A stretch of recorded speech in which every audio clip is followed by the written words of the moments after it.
This is Sung An Na, a writer and reporter with the Tianjin Daily, who discovered this part of Tianjin's story. On May the 12th, 2005, she was invited by the US-China Policy Foundation to the United States to give lectures on her research on the Jewish people who lived in the city.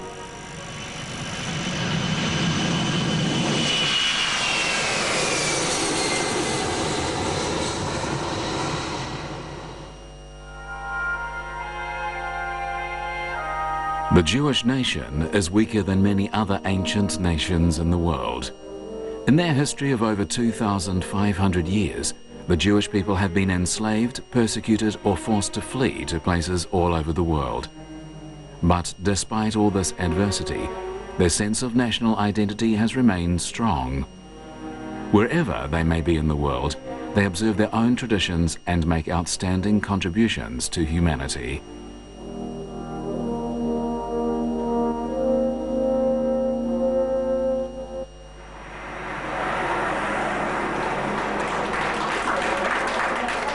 In 2001, Sung began her research of Jewish people in Tianjin. With a camera and an old map of the city in her hands, she took photos of sites in the city pertaining to the Jewish people who had lived there. And in 2004, she published the photos under the title Jewish People in Tianjin, a book that is available both in China and abroad. She found the Jewish people began arriving in Tianjin in the 1860s.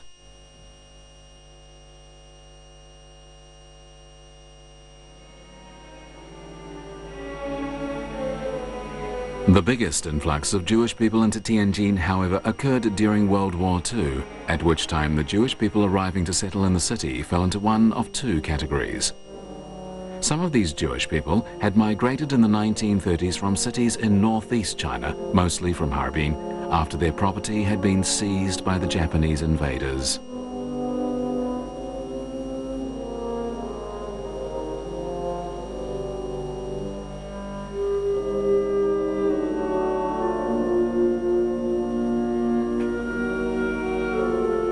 According to the American Jewish Yearbook, published at the end of the 1930s in the United States, in 1935, when the number of Jewish people living in Tianjin peaked, there were 3,500 Jewish people in the city. After this, in the early 1940s, another category of Jewish people arrived, people who were fleeing the tyranny of Nazi Europe.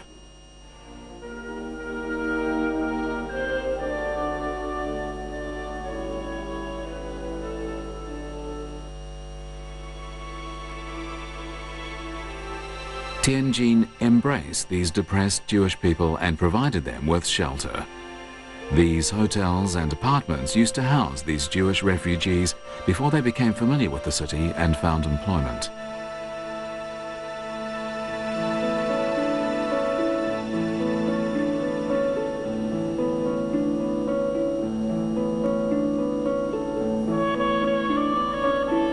Realizing that the areas of Wudadao and Xiaobailou in Tianjin had European-style streets, Jewish people left their temporary shelters and settled there, and so a large Jewish community took shape along 50 roads that included Taiyuan Road, Jiafangbei Road, Machang Road, Hebei Road, Chufu Road, and Tai'an Road. Along these roads, the Jewish people lived in peace and harmony with the local Chinese. With the passing of time, the names of these streets may have changed, but the roofs of the houses where these Jewish people lived can still be seen, and the playgrounds for their children remain intact.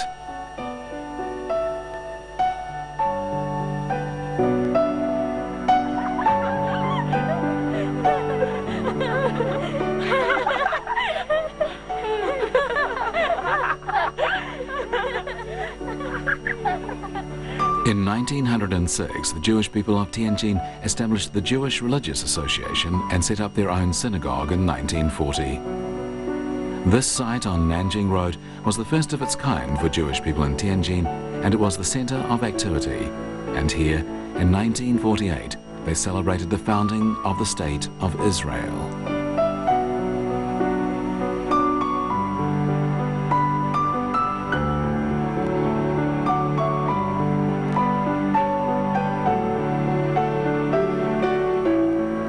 These buildings at 122 Jiefang Bay Road used to house a Jewish school. The school was well equipped and taught Jewish history and the Hebrew language in English.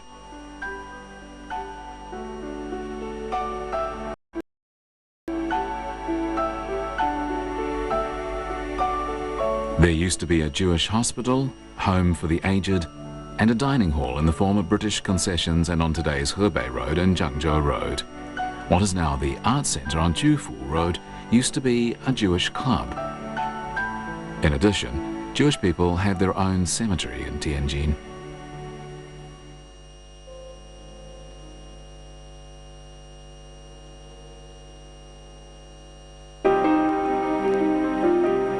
Before Sung left for the United States, Samuel Miller, a Jewish man from Tianjin, asked her to contact Goard Uno in America, as she had often held parties in her home for Jewish people in Tianjin. All the contacts she made in the US were amazed by the book Jewish People in Tianjin and offered to provide her with more pictures for any second book she may write. 我说一点，我是天津生的，来天津过大，在天津住18年。My experiences in China were very, very complicated. Like with Varda, my first language was Chinese. If my mother wanted to say something to me that was, if I did something wrong, I would say Budo. My parents stayed in Tianjin until 1957. And my brother left Tianjin, and his name was Daniel. He left Tianjin in 1954 or 55. Went to Tianjin Grammar School until 1941, when the war started in December. In 1942, went to the Tianjin Jewish School, and in 1944, went to St. Louis. Martin Betsy, a Jewish man from Tianjin, along with his wife, have driven 3 hours from Philadelphia to meet with Sung. Although he and Sung have been exchanging emails for 3 years, they have never met before today. 希望我们的友谊像这个盛开的花朵一样。这是天津的桂顺斋。桂顺斋 ，this is a big name there, and she brought this all the way from Tianjin. So we want you to, have a taste. Maybe it will bring back some good memories. 这些花生豆，这个是果仁章，也是天津的特产。今天还特意为2位准备的是那个，中国的茶叶叫铁观音。咱们今天用中国的方式喝茶。The Chinese way to make the tea. It's called 铁观音。像我这样做。然后这样，这叫闻香味。然后这个 flower， flower 像花也是。How are you? Oh, I have Marty and his wife here. I'm going to put you on the speaker. Here she is. Here's Marty. He's on the speaker. Hi, Leo. It's Marty Bates. Hi. You do remember me? It's been Yes. Just go ahead and talk. It's been many years since we saw each other.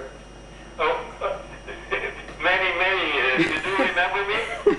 Yes, I do. In fact, a couple of weeks ago, I was looking through my album.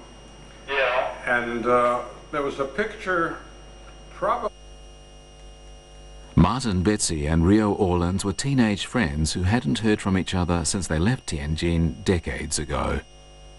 After they found each other in the book Jewish People in Tianjin, they were able to resume contact.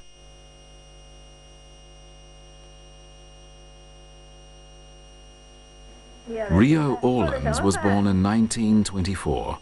In 1932, his family moved to Tianjin, and in 1939, he went to the United States to become a Chinese expert in the Library of Congress.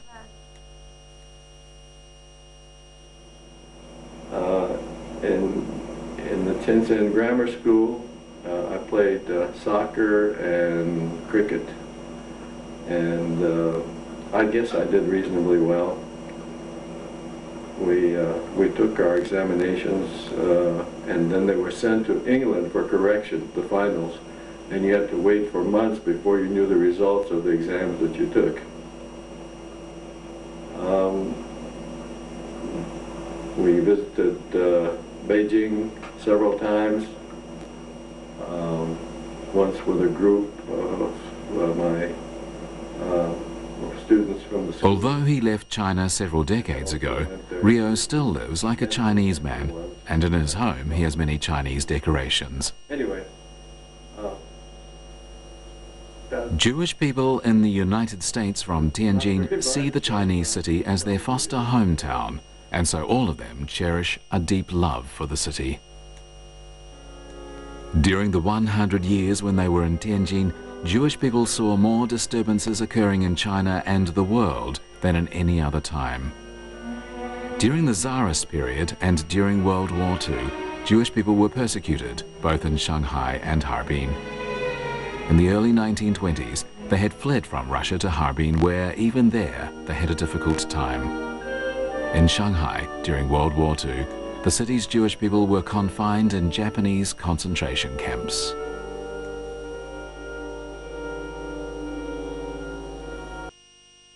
In the 1920s, the residents of Tianjin, which lies between Shanghai to the south and Harbin to the north, did not discriminate against the Jewish immigrants. Even later, during World War II, when Nazi thinking was prevalent throughout much of Europe and Jewish people were ostracized in many parts of the world, Tianjin remained a welcoming refuge for its Jewish population. Although Jewish people had their own community and customs, they became, perhaps unknowingly, integrated with the lives of Tianjin's local residents. This picture, featuring the life of a Jewish family in Tianjin in the 1930s, shows a boy dressed just the same as the other local Chinese boys. In fact, it is difficult to tell that he is different from the ordinary Chinese, except perhaps for his color and face.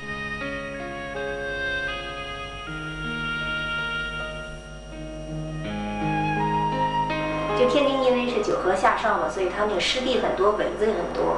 天津人呢就用苇子呢把它变成帘子挂在窗户上呢，阻挡夏天的这个非常强烈的阳光。这户犹太家庭呢就向天津人学习，他沿袭了天津的一种生活习俗，在夏天时候呢也买这个帘子挂在窗户上。 犹太人跟天津市民呢，这个互相之间交往非常多。中国人的节日，比如春节，也邀请犹太朋友参加；犹太人的节日呢，也邀请这个天津朋友去参加。他们呢还这个一起，就是在假日里吧，到郊外去郊游啊，去旅游啊。那张照片呢，就表现的是这个，在一个大庙里，一个中国的一个大庙里，两个犹太家庭和天津人在一起，郊游之后的合影。 During the 100 years when Jewish people were in Tianjin, the city underwent rapid development. As a port city, Tianjin had excellent transport facilities, and this partly explains why Jewish people chose this city to live in.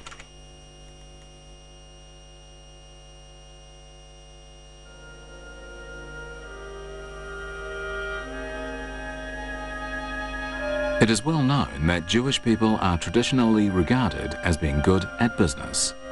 Having moved from place to place for over 2,000 years, Jewish people came to realize the importance of money, and as long as they could enjoy peace, they could become prosperous through business.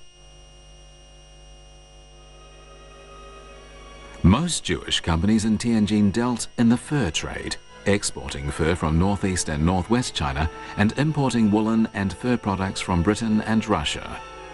At one point, there were over 100 fur companies in Tianjin run by Jewish people.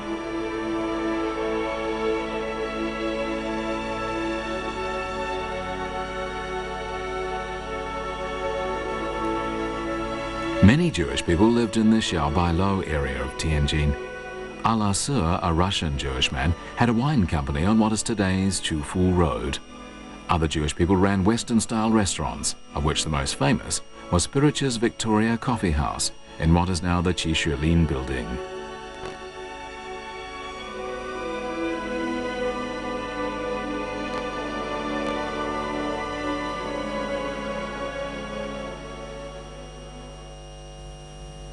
In the early 1930s, Pirich opened a small Western-style restaurant called Yi Xunhe and made a lot of profit from it. In 1939, he and his Chinese friends Qi Jushan and Hao Rujiao opened a joint venture called Victoria, from which they sold Russian food. At that time, Victoria was probably the best Western food restaurant in Tianjin.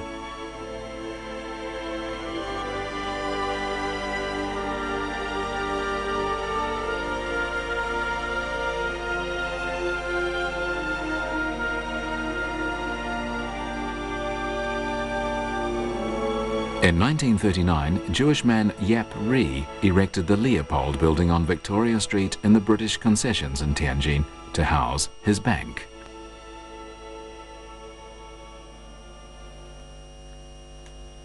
During World War II, many Jewish people shared the destiny of the Chinese, and they joined them in the war of resistance against Japanese aggression.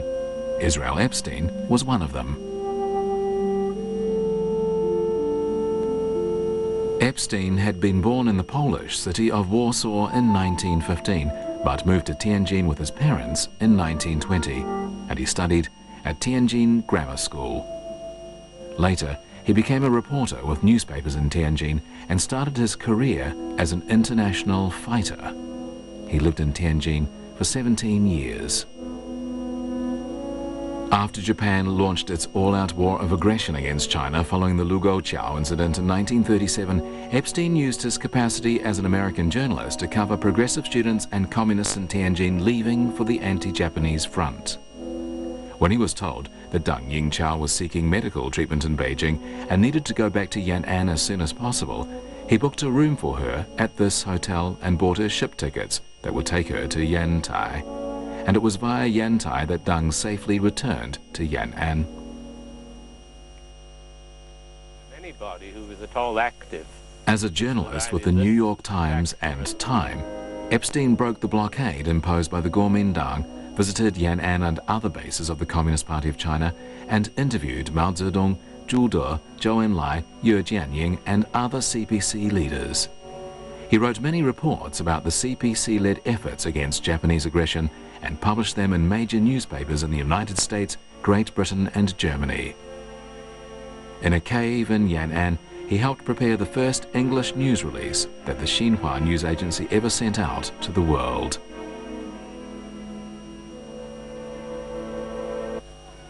In Tianjin, Epstein became an anti-Japanese soldier, a world-famous journalist, and an international fighter.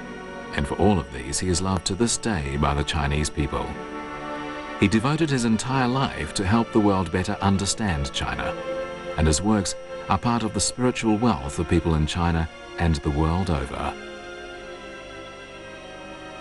For the Jewish people who lived in Tianjin, their experiences there exerted a great influence over them, and wherever they are today, they still say that they're from Tianjin.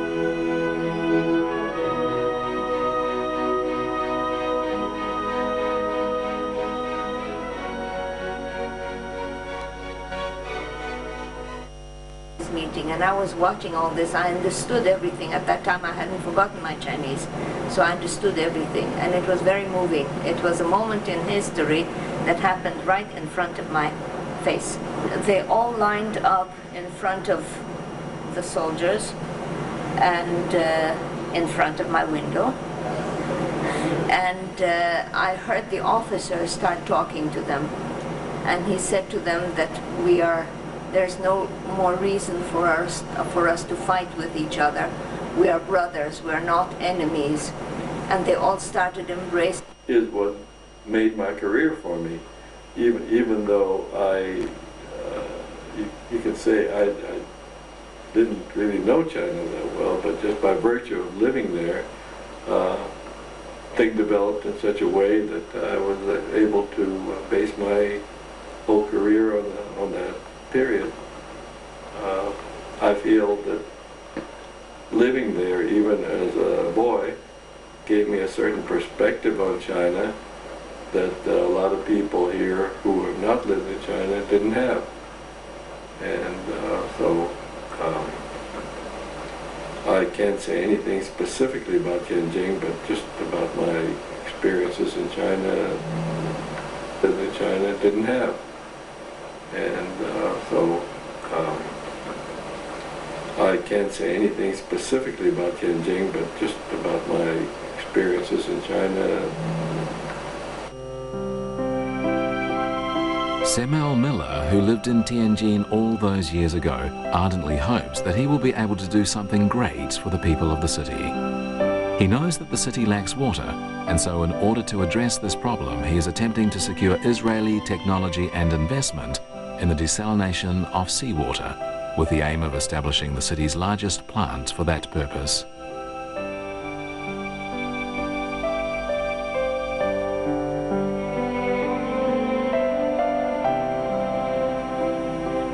In order to get the project into production as soon as possible, since 2001, Miller has been traveling frequently between Tianjin and Israel.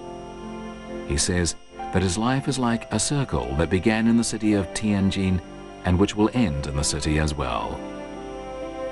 Many people who lived in Tianjin in the past want to visit it again to help with its economic growth.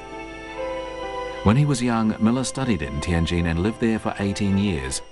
And although he has been away from China for 50 years, he still clearly remembers his time there.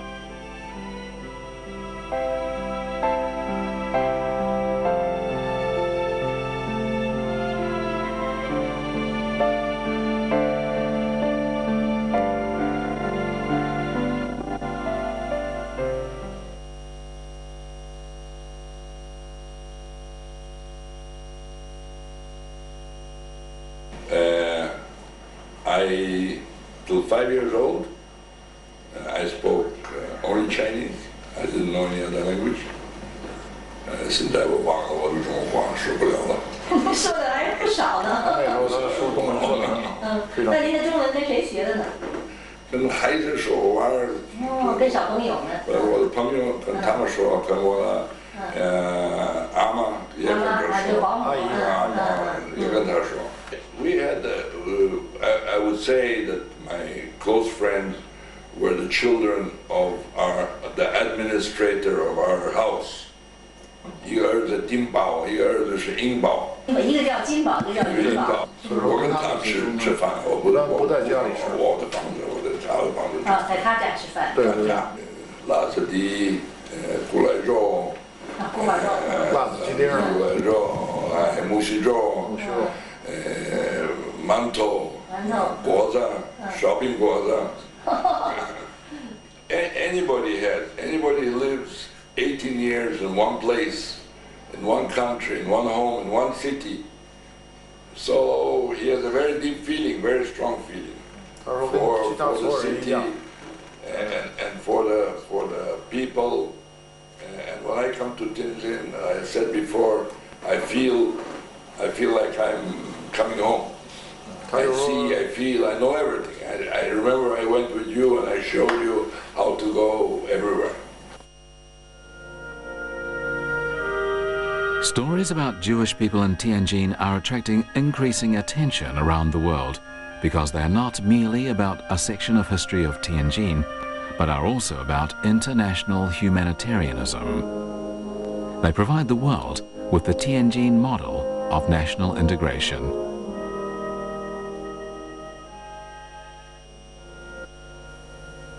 There is still much more to do to find out about the footprints of Jewish people in Tianjin, and the road ahead is still long. But Sung has decided to continue along that road. She knows that when her footprints met with those of Jewish people in Tianjin, history became integrated with present reality in an event that represents the desire of all of humanity for understanding and peace.